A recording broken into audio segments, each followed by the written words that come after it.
What's going on, SPAC chasers? It's the Dividend Bloodhound here with another investing episode. Today's episode we're talking about the 3 best SPAC stocks that you can buy on the market right now. If this video does bring you some value, then please don't be shy of hitting the like button, and if you're brand new to my channel, do please consider subscribing as well, and even ticking that notification bell as well to be extra kind. That being said, let's roll the intro and I'll see you on the flip side.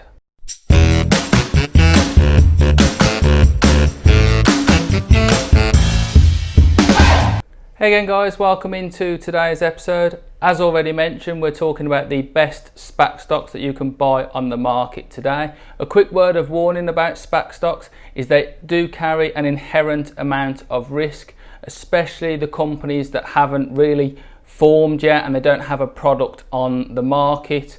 Just a quick sight there of Nikola, who has recently tanked in the market because it doesn't have a product to show for all the investors' money that have been in it. It recently got pulled up for rolling a truck down a hill in a marketing campaign, and this is why their CEO Trevor Milton has left the company.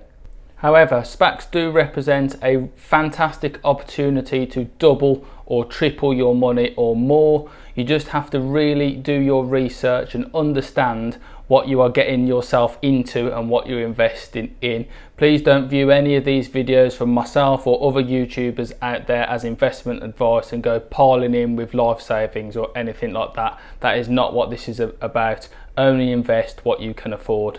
Today I have 3 SPAC stocks for you, and with the recent de-SPACing and IPO of Hyliion, which is my ultimate all-time favourite SPAC at the moment, we're now on to 3 other representatives that I have, and they are Tattooed Chef, Fisker with Spartan Energy, and Pershing Square Tontine Holdings. Tattooed Chef or FMCI will be up first, and that I believe is the lowest risk stock that I am presenting today. That will be followed by Fisker or Spartan Energy, which is a EV car company aiming to get an electric car to the market by 2022. But as we've seen with Nikola, they don't actually have a product at the moment, so that does carry a little bit of extra risk involved with that one. And then Pershing Square, they've done the SPAC. Bill Ackman has raised the $4 billion that he wanted in the largest SPAC ever, but they're still looking for their company to merge with at the moment. So as it stands, there's $4 billion in cash. You can buy into this, but they haven't actually selected a company just yet to merge with. Up first is Tattooed Chef, FMCI, Forum Merger 2. We all are starting to get familiar with these ticker symbols and names now.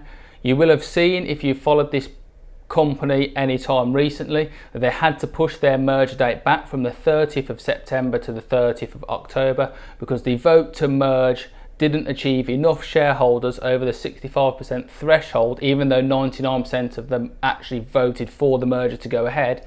This didn't actually happen, which caused FMCI to push the date back. However, also in the news is that this vote has now passed and the merger date is set for the 30th of October. So I would expect the price to carry on going up between now and the 30th of October, and then shortly afterwards there will be a sell-off as people cash out their profits, or sometimes people jump the gun and that will happen just beforehand. However, I believe that this company has got some seriously good long-term prospects, and a lot of people are likening it to the next Beyond Meat. It has an extremely powerful brand. It has an awesome sponsor team that have already SPAC'd many companies before.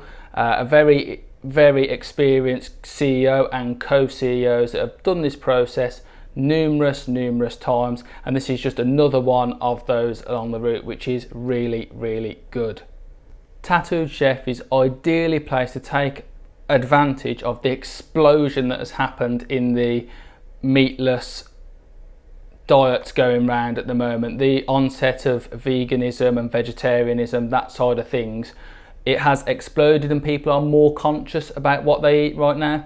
Beyond Meat has already exploited to this to an extent, and I definitely believe that Tattooed Chef can also get involved and steal either market share from Beyond Meat or also cut a swathe of this exponential growth that we're experiencing in that sector to consolidate its own, and this has been backed up so far by its earnings reports. So on the last quarter, quarter 2 2020 versus quarter 2 2019, there has been 113% revenue growth so far, and that's before the SPAC has actually managed to take charge and use the funding that they've now got going forward. Tattooed Chef is a powerful brand, and people are starting to recognise it as such, and you can start seeing their marketing team getting to work on Instagram and Facebook, really pushing just how good some of this food really does look. And I'd expect to see it in Targets and Walmarts across the United States very soon. And as you can probably tell, I'm from the UK, and I would hope one day that it makes its way over here as well. That wraps me up for Tattooed Chef there. That is a brief explanation of why this is my favourite SPAC company going forward, and why I am very unlikely to sell out of it anytime soon, even though I'm 60-70% up on it so far. I'm actually thinking that at the $23-24 share price that it is, that's going to look pretty cheap in a few months, years time, when you take into account how good Beyond Meat's share price went. I think that Tattooed Chef could equally follow that as well, and that is why I'll be holding on to my shares and adding to my position as and when I can. Moving on then to the second SPAC stock today, and that is Fisker and Spartan Energy. As I already mentioned, they're aiming to get an EV car, the Ocean, to the market by 2022, and then they expect to gain 225,000 sales a year by 2025. That is very, very ambitious, but as we've seen with the likes of Tesla and NIO, this is certainly possible, or it's a fantastic goal to have in the meantime. And as long as you can back that up with some sales, then investors are likely to go with you. Fisker and Spartan Energy are heavily backed by Apollo Holdings, and that is just another extra company that can provide some funding and experience to this company as it tries to de-SPAC itself and actually get going on the stock exchange, and then further to this, get a product out to the market going forward. What it really doesn't want to do is end up like Nikola, where they sort of half-baked get a product out that's a truck rolling down the hill. Hopefully it will avoid that and just actually get fully in there and release a product that is proper as and when the time suits. The EV sector is a huge growing sector at the moment. Tesla is obviously the market leader with this and is the front runner and has practically gone to the moon in terms of its lead over the competition. But the other major manufacturers are starting to sit up and take notice now, and we're all aware that the car market is definitely going towards electric vehicles in the near to medium term. So that means that Fisker is ideally placed to take a section of this market for itself, and if all it produces is electric vehicles, then that gives it an inherent advantage as well. Many analysts see $40 a share coming on the horizon very soon when you look at the likes of Tesla, NIO and Nikola, RIP Nikola. You can definitely see that it has the potential. It is sitting in there at the moment because there's not been any major news, and it's still quite a while to go, and the merger hasn't quite happened yet. It's just sitting there raring to go, engine just getting started, and then you'll see some serious growth coming in the near future. They've recently announced that they've tried to do a deal with VW, the huge European manufacturer, and that deal sort of hit a snag recently in August time. July, August time, and the talks actually got pushed back to end of September. So we're looking to see what comes out of that any day now, really, which is important to remember. They are looking into getting the modular systems for the Fisker vehicles and basically benefiting each other in terms of sales for Fisker and then EV vehicles for Volkswagen. However, Fisker was key to state that it has got other plans with other OEMs and original manufacturers and other expertise out there should the deal with VW fall through. So it's not a one-trick pony. It has got other avenues to go down should things go south with VW. Hopefully they don't, and hopefully they can exploit those other avenues as well, really driving growth going forward.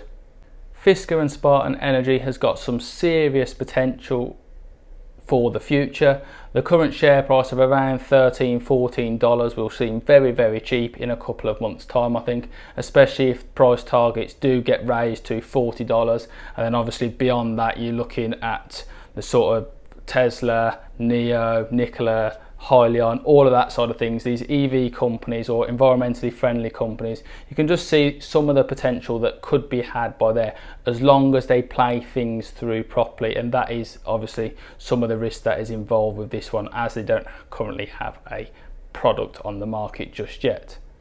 Our last SPAC stock today is Pershing Square Tontine Holdings. A little bit of a mouthful there, and it is very early days for this SPAC, but it is just who is involved with this one that makes many people excited.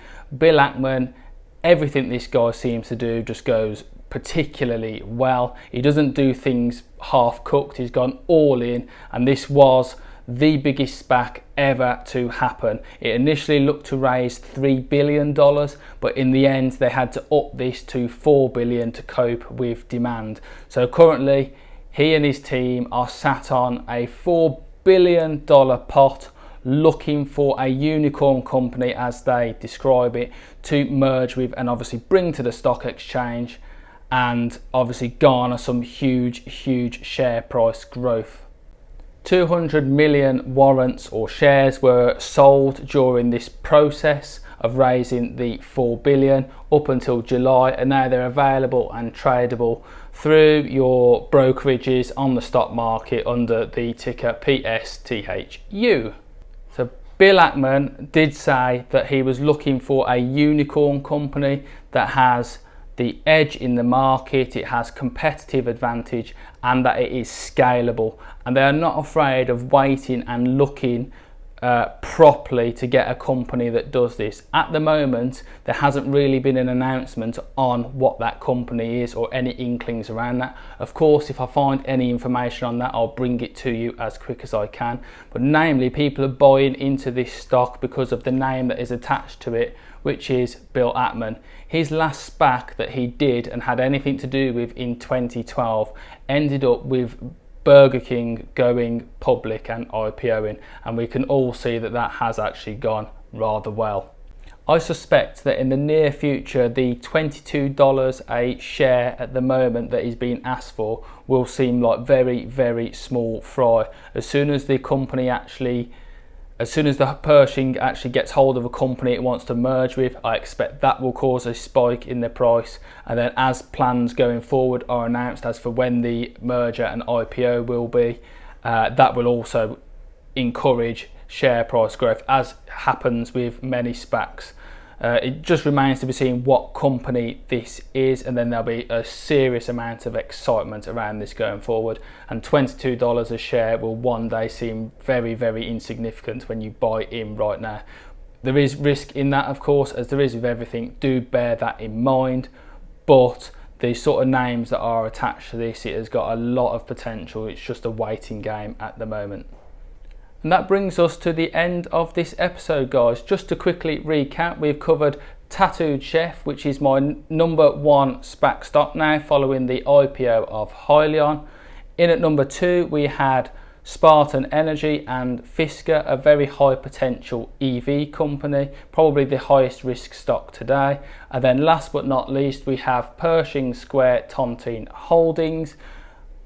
Awesome potential due to the involvement of Bill Ackman, and all that one is doing is marking time at the moment while the company and his team go around finding the high potential unicorn company that they are looking for.